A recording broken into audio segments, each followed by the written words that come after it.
Hare Krishna. Welcome to the Sunday Feast class here at ISKCON Portland. First, we will start with some prayers, which we call as Mangalacharan prayers. And these prayers are to invoke auspiciousness in the environment and in our heart, and also so that we can understand the message of Bhagavad Gita nicely and clearly.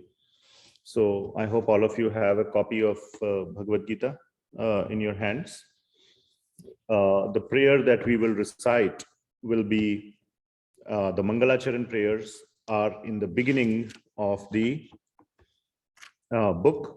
There's a chapter called Introduction, and it starts from the page 1, the numbered page 1, not the Roman pages, Roman numerals.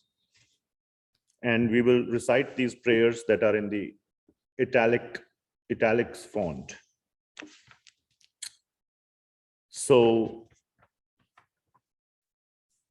these are known as the Mangalacharan prayers. You can read the translations in English as well later.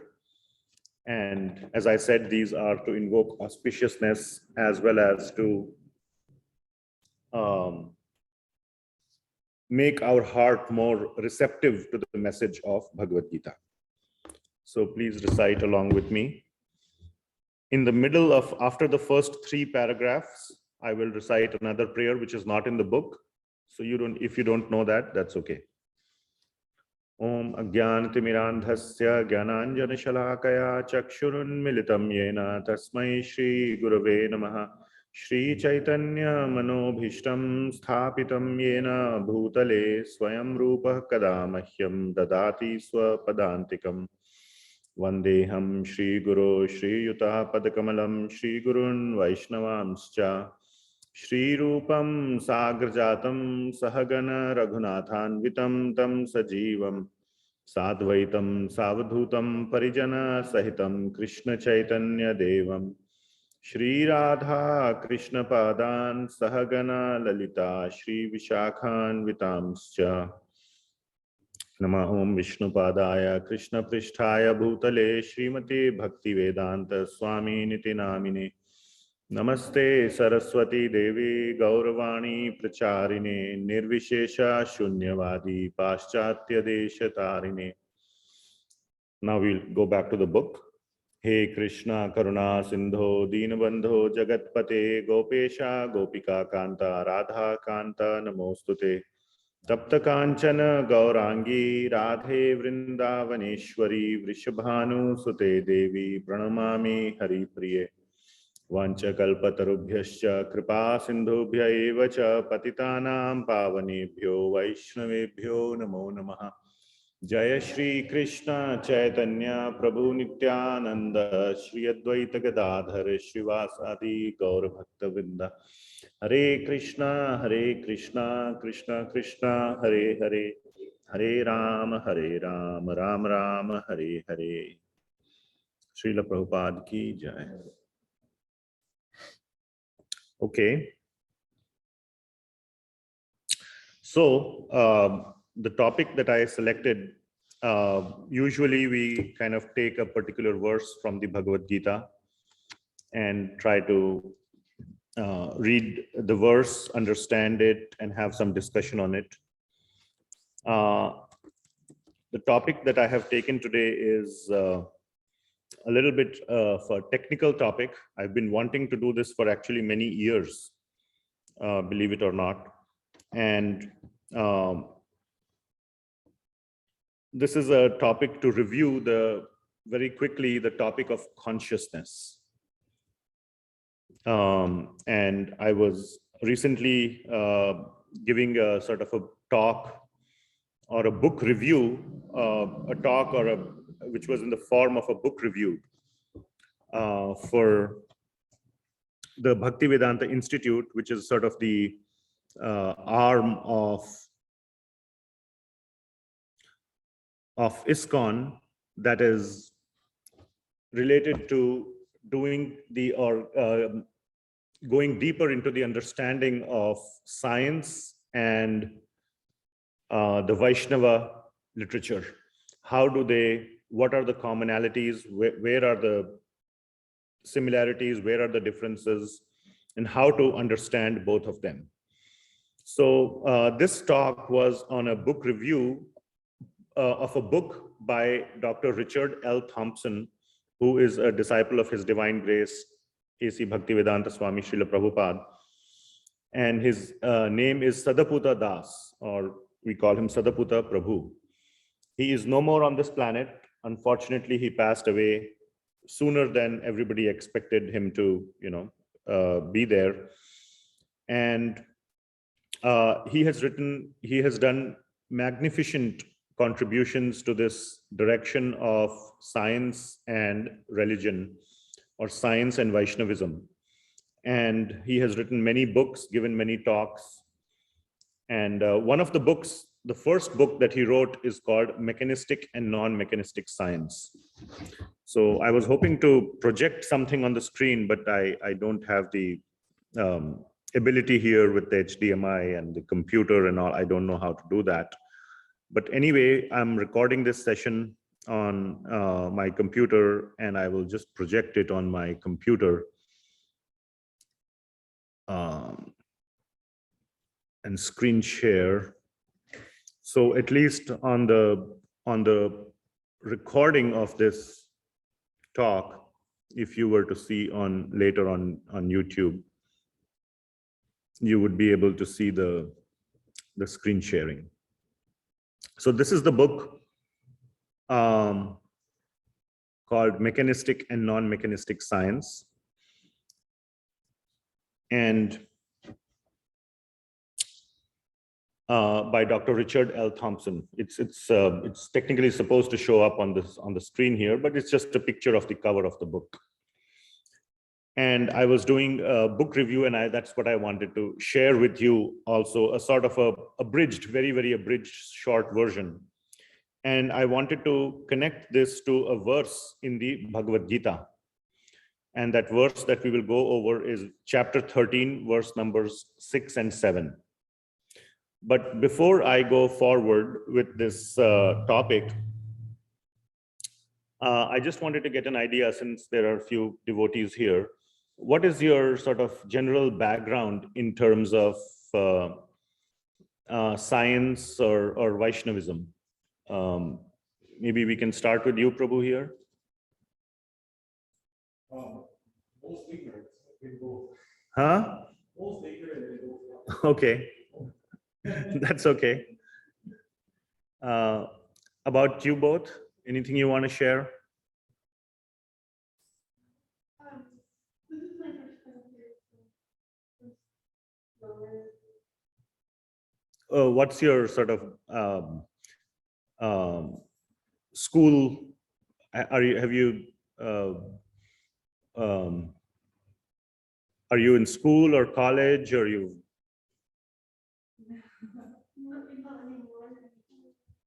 Okay. Prabhuji, how about you?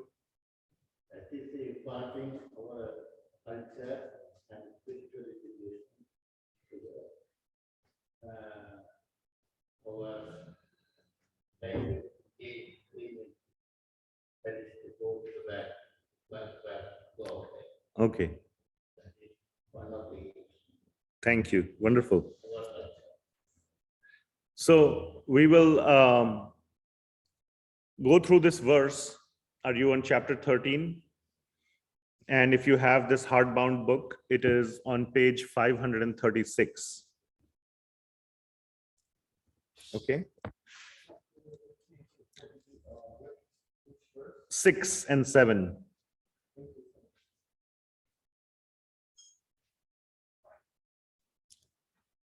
So I will recite the verse a few times, and then you can also repeat. You can repeat, and then if you want, you can recite it, and we will all repeat it. Are you all there? 13.6 and 7. You found it?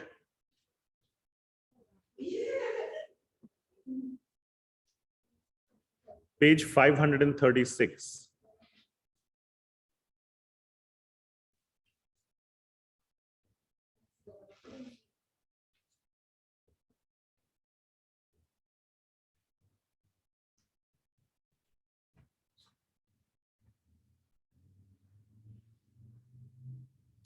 Okay. We are in chapter 13, verse 6 and 7. Please repeat after me. Mahabhutani ahankaro buddhir avyaktam evacha indriyani dashekam cha panchacha indriyagocharaha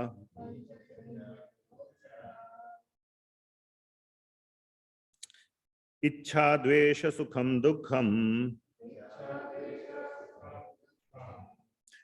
sanghataschetana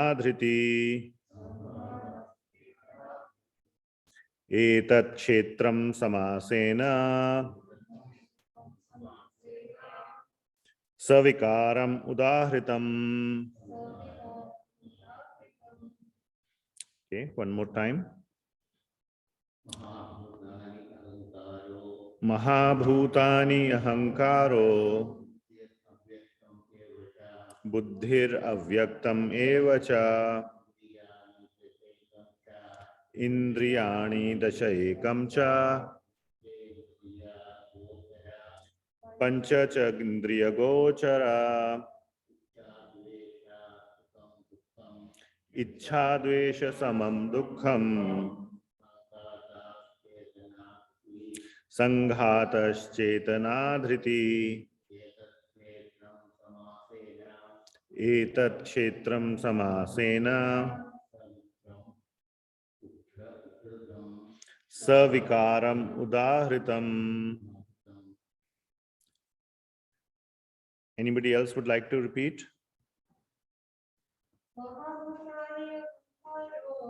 Mahabhutani ahankaro buddhir avyaktam evacha indriyani dashayakam cha panchacha indriyagocharaha ichhadvesha sukham dukham sanghataschetana dhriti etat kshetram samasena savikaram udahritam. Anybody else?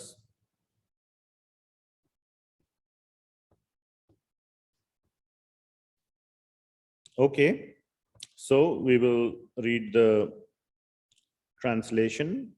The 5 great elements: false ego, intelligence, the unmanifested, the 10 senses and the mind, the 5 sense objects, desire, hatred, happiness, distress, the aggregate, the life symptoms and convictions.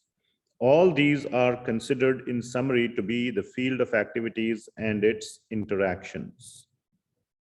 So, seems a little technical and probably not very clear for the one who is here for the first sort of reading this for the first time. So let me explain what's going on here. What's going on here is that we are on a battlefield. And this is one of the greatest wars, a world war that occurred many thousands of years ago. It's real history, but it's not recorded in modern history books. But it's given more the name of mythology or folklore, but that is not the case. And in this war, there's always, there's the good side and the bad side. And the main leader of the good side, his name is Arjuna, and he is having second thoughts right before the battle. He has been wronged very badly by the bad side. who happened to be his relatives. But the Supreme Lord, God himself, is his charioteer. He has agreed to, when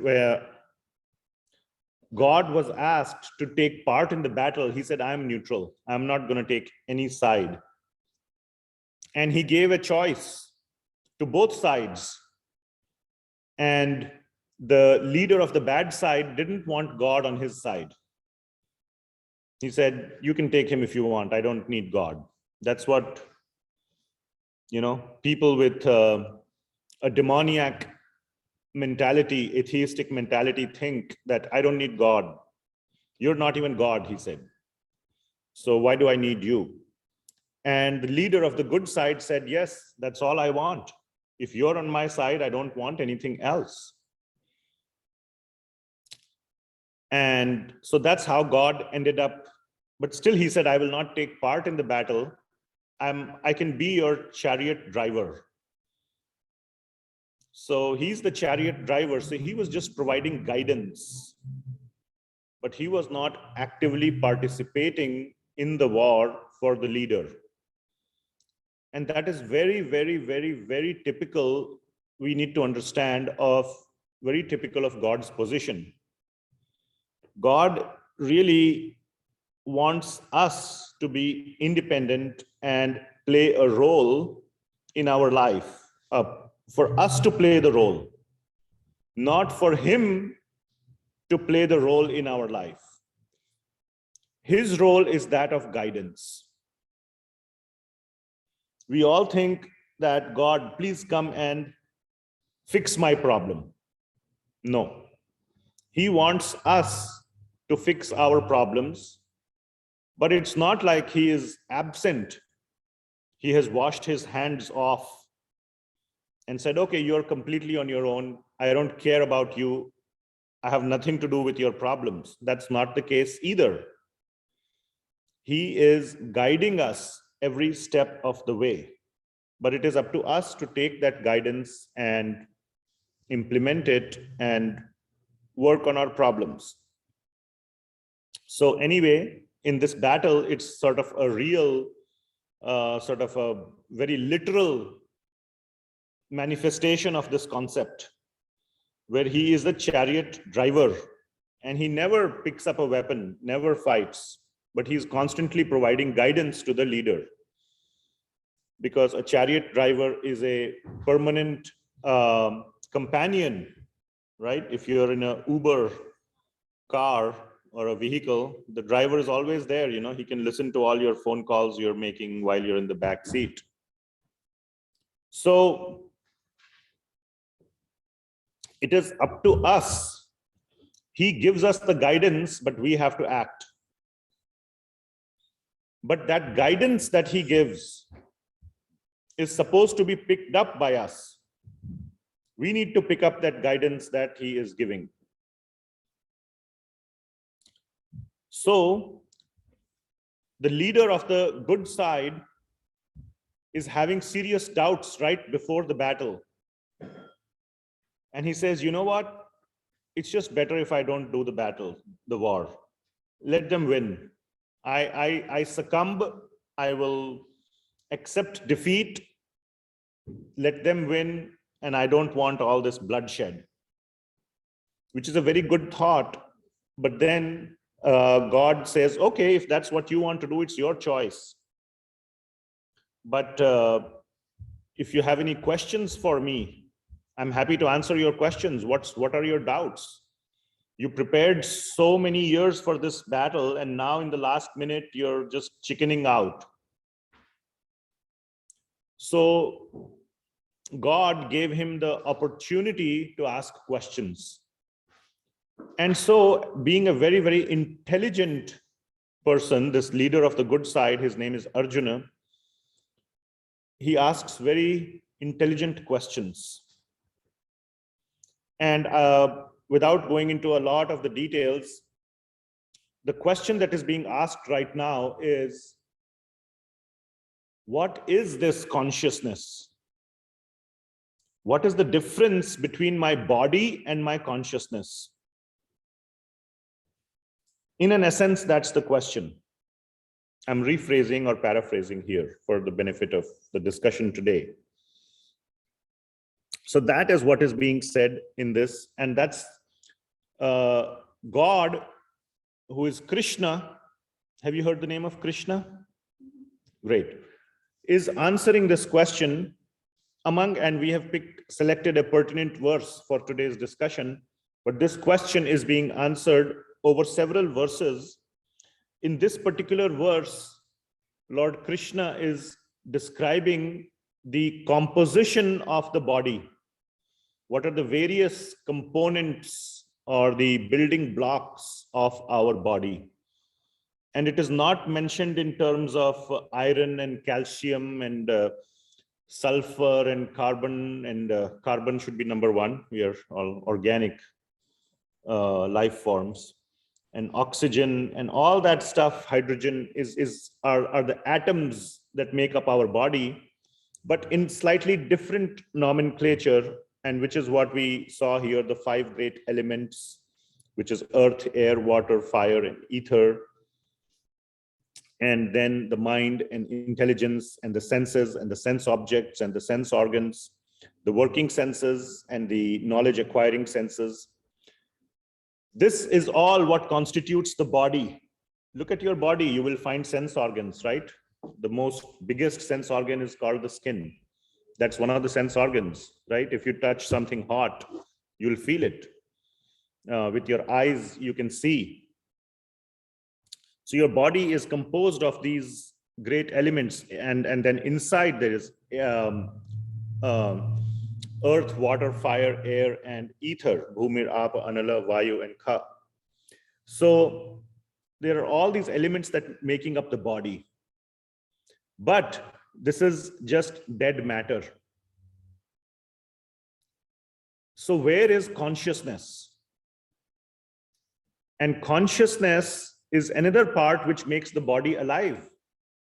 So here the question is, who am I? What is my consciousness, and what is the difference between consciousness and the body? So if we just take the elements, then we could be as well describing a dead body. There was an experiment that one scientist did just for the sake of discussion. He took the exact same amounts of the various elements, carbon and iron and all that. He got pure forms of those elements and he poured them all into a bucket and he mixed them and said, okay, let's see if I can get a human being out of it. So he mixed for a long time in a bucket all these elements, and it was just a soup. There was no human, but it had all the same elements that we have in our body. Elements as in the elements of the periodic table. And there's no body, there's no human. The same difference between a dead body and an alive body. So what is the difference between a dead body and an alive body is the soul. And the soul is what gives consciousness. And that is what is covered in this verse that we are reading. We are on chapter 13, verse numbers 6 and 7. And if you see here, so this verse, I'll repeat it again. Mahabhutani ahankaro. So Lord Krishna is describing the ingredients of our body. And there are all these things, Mahabhutani, the 5 great elements, plus ahankar. I'm not going to go into details of this. In one small class, I want to focus on a particular topic. Then buddhir avyaktam evacha. Then there is buddhi or intelligence, the avyaktam or the unmanifested. Indriyani dasha ekam cha. Then there are the 11 senses. Dasha ekam means 10 plus 1 senses, indriyas. The 5 jnanendriyas, knowledge acquiring senses. And then the 5 karmendriyas, which are the action performing or the working senses. So indriyani dasha ekam cha, panchacha indriya gocharaha, and then the 5 objects of the senses, the things that attract the senses, what the senses perceive. So things like smell, taste, touch, form, and sound. Then the interaction of the body with these senses, with these sense objects. Ichha, dvesha, sukham, dukkham. Ichha means desire, dvesh means hatred, which means I want this, I don't want this. If I show you a bag of gold, what will you do? You want it or don't want it? I want it. Sukham, I'll be happy. But something else, if I show you that I'm having a bomb in my hand, then you would say, oh, you'll run away from it. Bhagwan ki jai. So, by interacting with these sense objects, you either want it and you don't want it. And if you get what you want, you get sukham. Or if you get what you didn't want, you get dukkham. Right? If I throw a snake in your hand, you will be dukhi. Oh my God, I don't want a snake in my hand. Now I'm in distress. Or if you don't get, so you can see, so ichha, dvesha, sukham, dukkham, sanghatash, chetana, dhritihi. Sanghatash is the aggregate. And then the most two important things for today's class is chetana, dhritihi. Chetana means?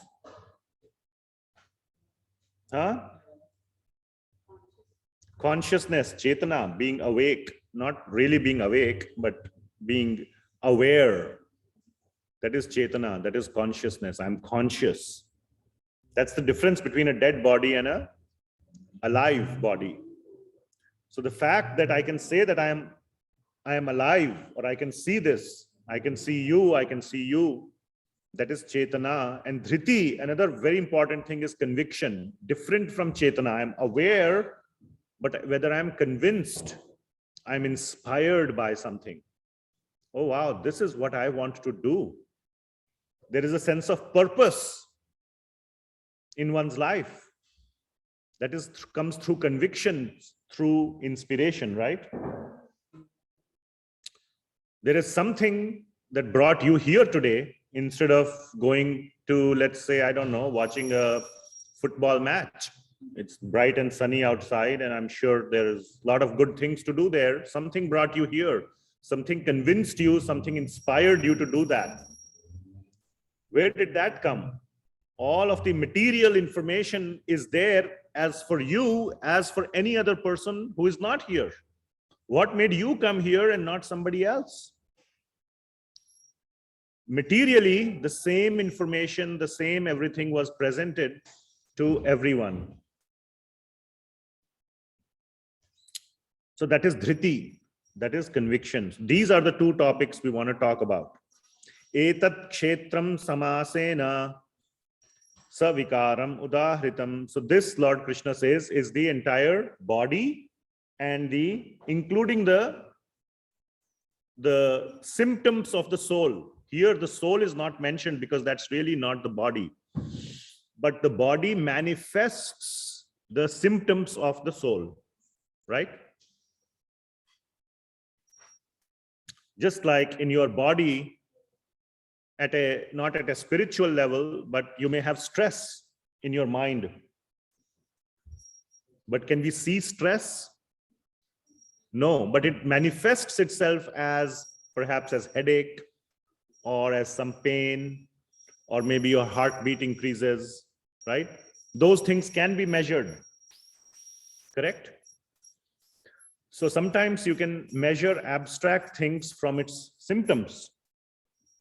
Similarly, the most sort of something that is not even material, even the mind is called material, but the soul is not material, it is spiritual, but it has symptoms which can be experienced, and those symptoms are consciousness and conviction. Like these devotees just walked in, I can see they are conscious. It wasn't a, I can say, I can bet my life that they're not like dead. There's life form here. One can recognize a live from dead. So it is the soul in the body that gives that perception or that vision of consciousness. And then conviction is another topic that we will discuss. So I will, what I wanted to do today using this verse was to go over, and I would have loved to show something on the screen, but if somebody can set that up and put the HDMI in my computer, that's great. Otherwise, I'll just try to talk through it. So for those that just arrived, this talk is in the next 30 minutes. I will try to do a book review, which I did at the Bhaktivedanta Institute recently, of a book by Sataputa Prabhu, Dr. Richard L. Thompson. Many of you have heard about him from me and from other sources. And the book's name is Mechanistic and Non-Mechanistic Science.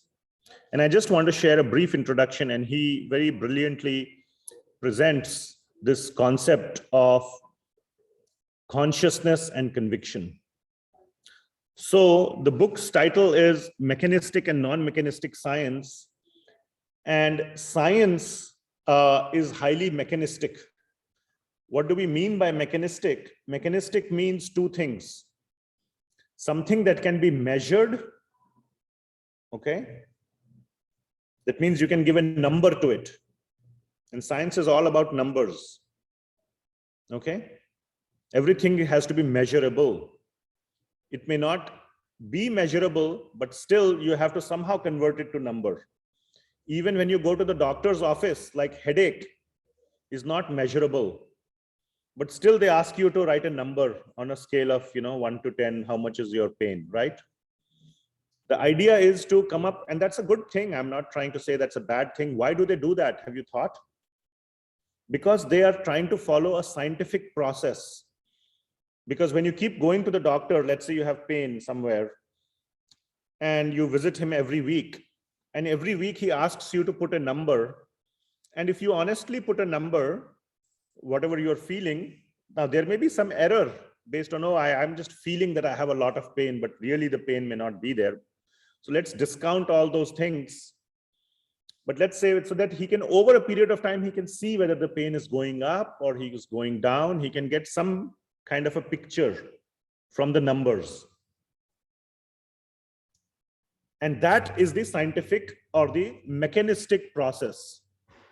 So the first aspect is everything is about numbers. And the second thing is about mathematical equations.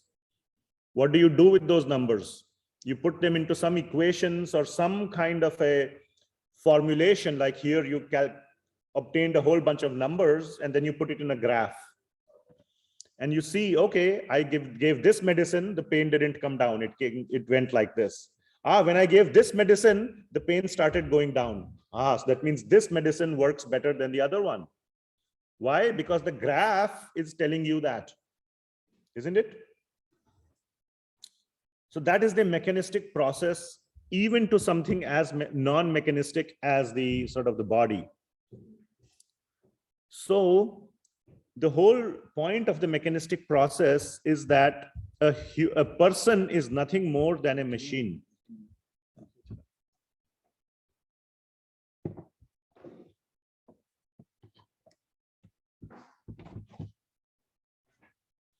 A person is nothing more than a machine. And then the question becomes, what about all the other things that a person is? We are not just a machine. We are also our thoughts, our feelings, our abilities, our desires. How do you measure that? Can you measure your feelings?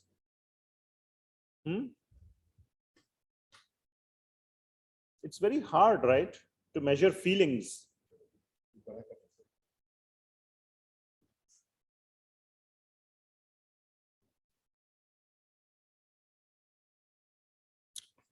So a generalization of this is that from the mechanistic point of view, everything is a machine made of matter.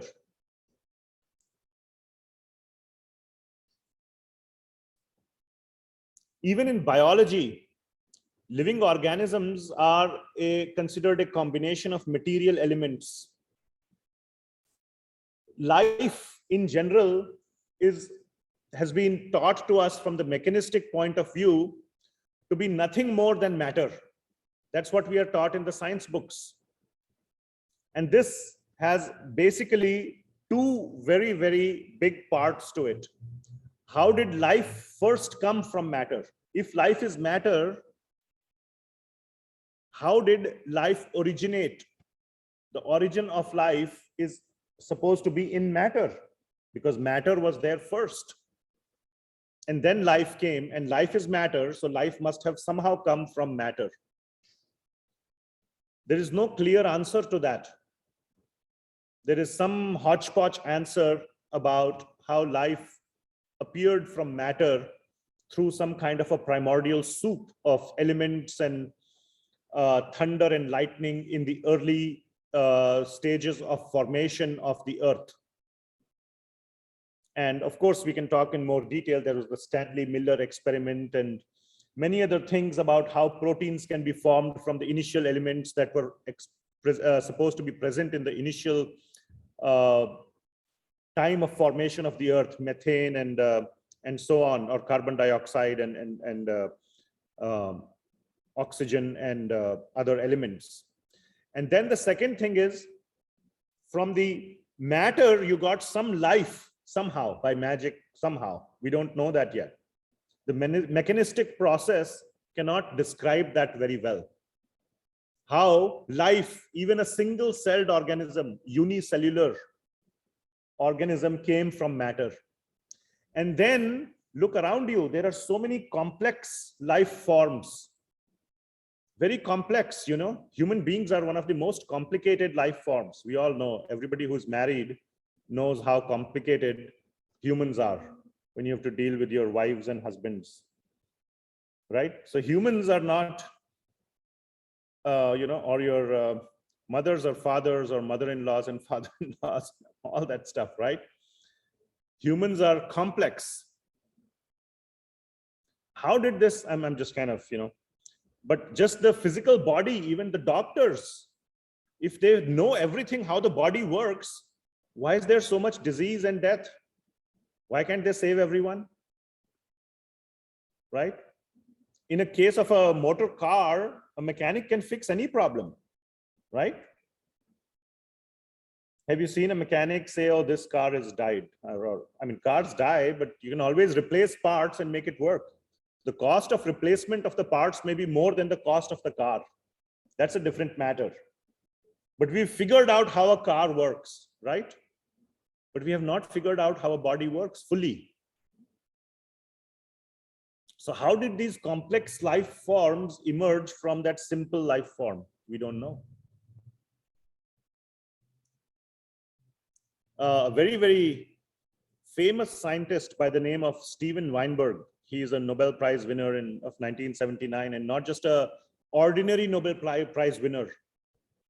He is one of the most celebrated Nobel Prize winners because his theory was groundbreaking. Among the Nobel Prize winners also, there are the ones who are like, you know, real geniuses, so to say. They're all geniuses anyway. I'm just trying to say that Steven Weinberg is a very, very, very celebrated scientist, almost as close to Einstein or whatever, as big as that. And he says that human beings are more or less a farcical outcome of a chain of accidents reaching back to the first 3 minutes, the first 3 minutes of the formation of the universe. So what happened in the first 3 minutes of the birth of the universe, and then a whole chain of accidents happened, some random stuff happened, and here we are, human beings, as a result of matter. So that is the mechanistic model of the of understanding, which leaves a lot. Now it explains a lot as well. So I'm not trying to bash science. I'm not trying to say science is wrong. It explains a whole bunch of stuff. I absolutely respect science. But statements like this, where we say that, oh, just because of some random stuff, this complicated design came around, is what is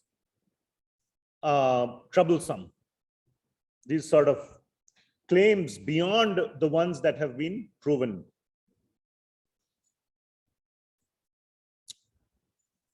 Because, I mean, the problem with this approach, like I mentioned, is that human beings, just taken as an example, generally coexist peacefully, but that peaceful coexistence happens due to adherence to certain laws, certain standards of morality, of goodness, and so on. And these laws cannot be forced on somebody, but one has to be convinced from inside to follow the laws. There can be a police force to force the laws, but you can't have such a big police force that you can monitor every single activity of everyone. Then we will go back into the Iron Curtain and the East German and the all those things where it's like the state is watching you all the time, the police is watching you, the government is watching you all the time.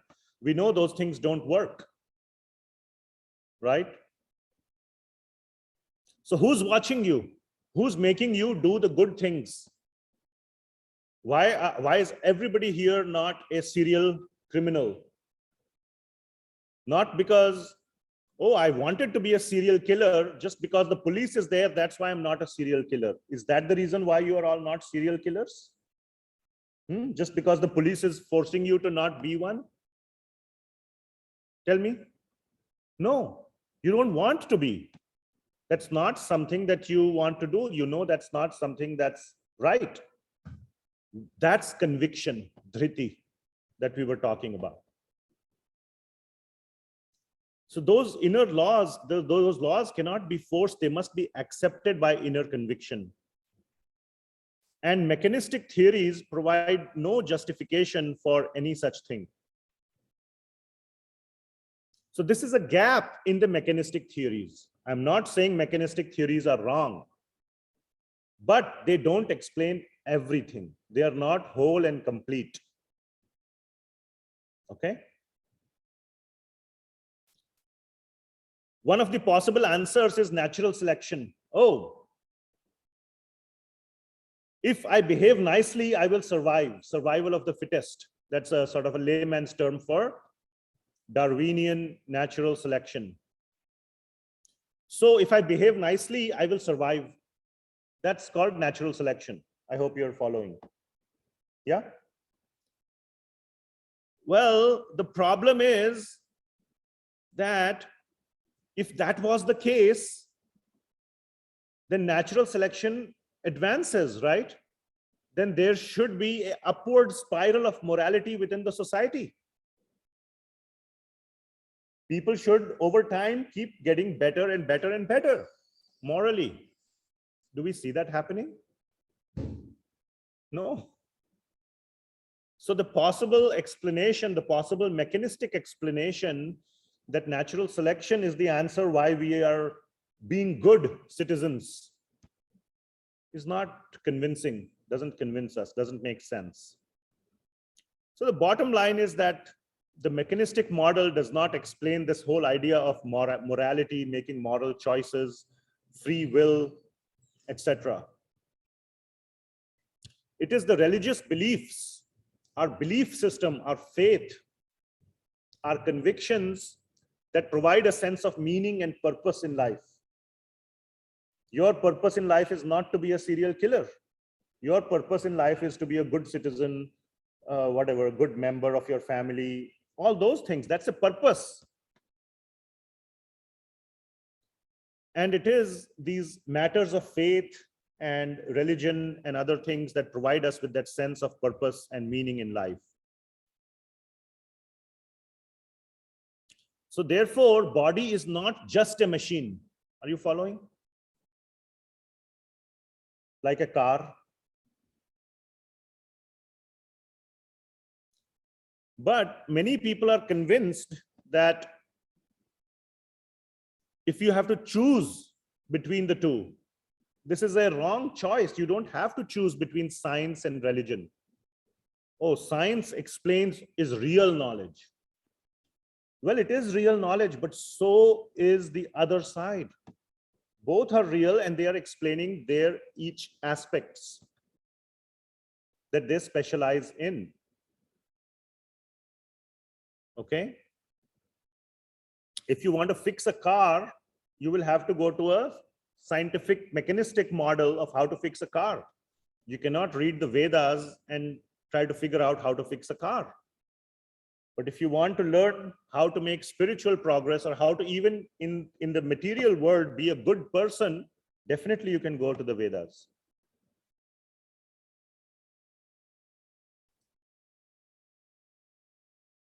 Now, one of the things that has hurt the religious organizations, and they have done themselves no good, this whole sort of erosion of belief in religion has been accelerated by corruption, iniquity, insincerity in the religious institutions.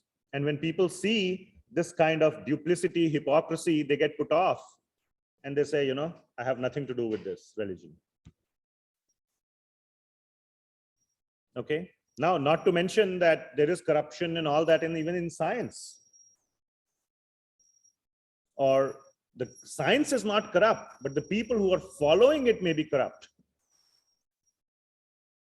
Like, for example, there was a big thing like in India last year, there was COVID going on, and then there were all these little shops that were set up. Oh, we are giving you COVID vaccine. And they were just, you know, water in the name of saline water. So the COVID vaccine works.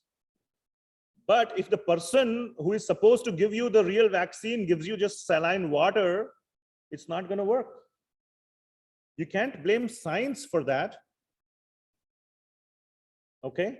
So the Vedas are correct. But if the people who are trying to, you know, propagate the Vedas, if they don't follow it, if they are duplicit, if they are hypocritic, absolutely you must take them to task. But what happens generally is that people don't care to do that. They instead reject the Vedas. It's like if you find a person giving saline water instead of the COVID vaccine, you say, oh, the vaccine is bad. Does that make sense? No, but then you can blame the government, but that's fine. But if you reject science because the followers of science are bad, that's not a very good plan. Right? That's what I'm saying. But that's what has happened in the case of religion. Because some of the followers are bad actors, you reject the theory itself. That's not a good idea. Do you agree?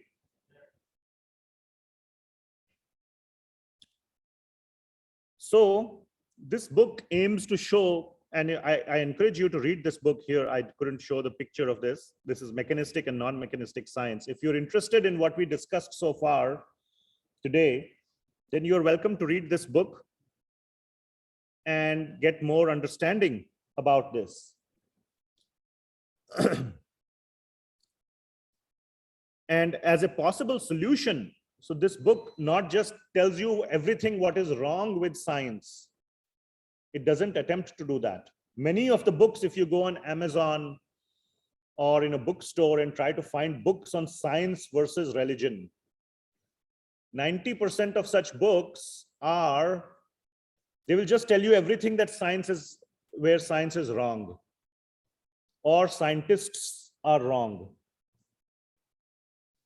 Sometimes even, you know, I gave the example of a COVID vaccine, but there have been instances where scientists have made up data, even in areas of, for example, of physics, kind of slightly change the numbers Your observations, your experiments resulted in some number.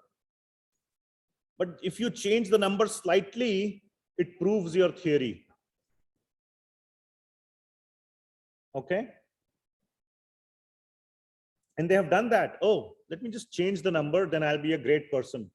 I'll get this award, I'll get this prize.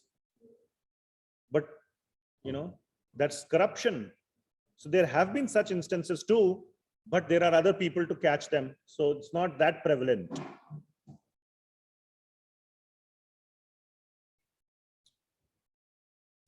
So this book is not just about pointing out, oh, science is bad, or science cannot explain all these things, there are gaps, and scientists are bad. No, that would be a disservice. Then people get put off, because we do understand the benefits that science provides. Absolutely provides a lot of benefits. We wouldn't be where we are. I wouldn't be able to project this on the screen without science. There's a lot of science that goes in here for me to record this session, project it on the screen, and all this is a whole bunch of scientific discoveries and engineering marvels have had to occur for us to discuss spiritual consciousness, right? So this book also provides a solution, and it is a scientific but spiritual solution. That's why it's called spiritual science. And it extends the current mechanistic theories. It aims to do that. But it is based on non-mechanistic spiritual conscious beings. You have to introduce non-mechanistic being, a non-mechanistic being into your picture. And that being is called jivatma, the soul, atma. And the supreme soul, the paramatma. Param means supreme. Paramatma, who we call. When we introduce these two, and then it goes on into detail to describe sort of in a very scientific way. But then you can explain two things with the introduction of jivatma and paramatma into the picture, into your periodic table of elements. You have to introduce two more, so to say. Not just hydrogen, helium, lithium, all that oxygen, carbon, nitrogen, not just those, but jivatma and paramatma. And when you introduce those two, then you are able to explain these two key fundamental symptoms or the manifestations. Like our human bodies are manifestations of carbon, right? We are called organic life forms. Organic chemistry is just based on one thing, carbon. If you have the whole periodic table of elements, in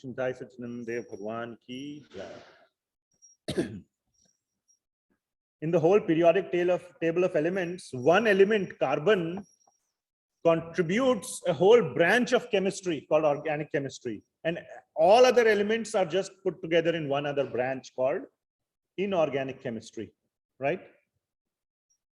So when one element can cause this whole big branch of chemistry to be proposed, this jivatma and paramatma, when they are introduced, they explain this whole branch of consciousness and conviction. That is the verse that we read in the beginning, 13th chapter, verse number 6 and 7, where we said, Sanghatash Chetana Dhritihi. Chetana and Dhriti are explained when we introduce these two into the picture. I had a lot more slides that I wanted to go through, but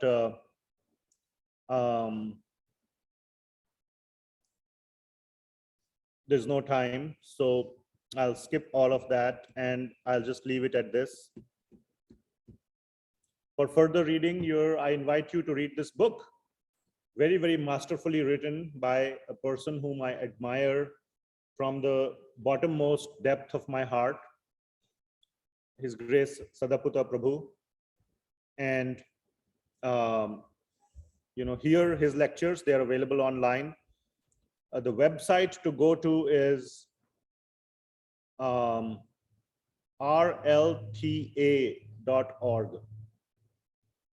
It stands for Richard L. Thompson Archives.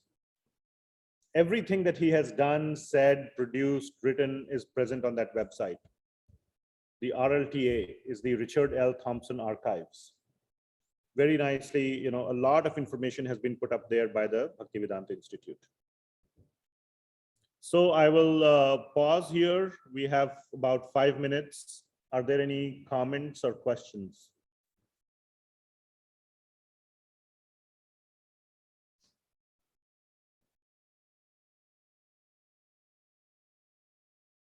Or any reflections? Anything that you liked or you found interesting? Something you agree with or disagree with? Anything? rlta.org, I think so, yeah. Let me. So maybe rlta.com.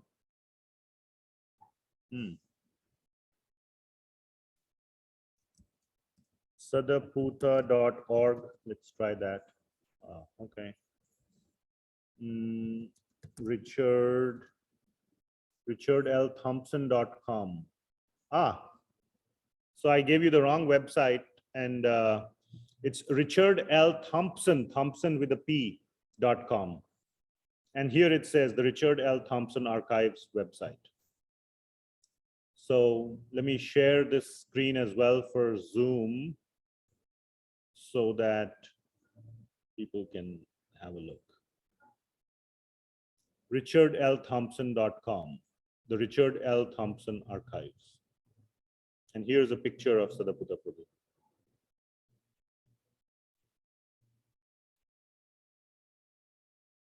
Anything else?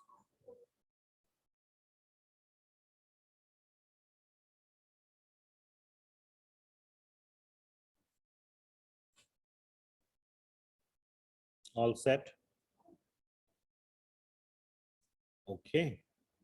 So this is a very wonderful website. He has written all these books. This is the one I was talking about, Mechanistic and Non-Mechanistic Science. Where is it? What? First one, Mechanistic and the different cover. Mechanistic and Non-Mechanistic Science. You can buy it on Amazon and a whole bunch of other books. I conducted a Sunday school, many Sunday school series on these books. One on non-mechanistic and non-mechanistic science, one on God and science, one on alien identities, and I think one on Maya as well.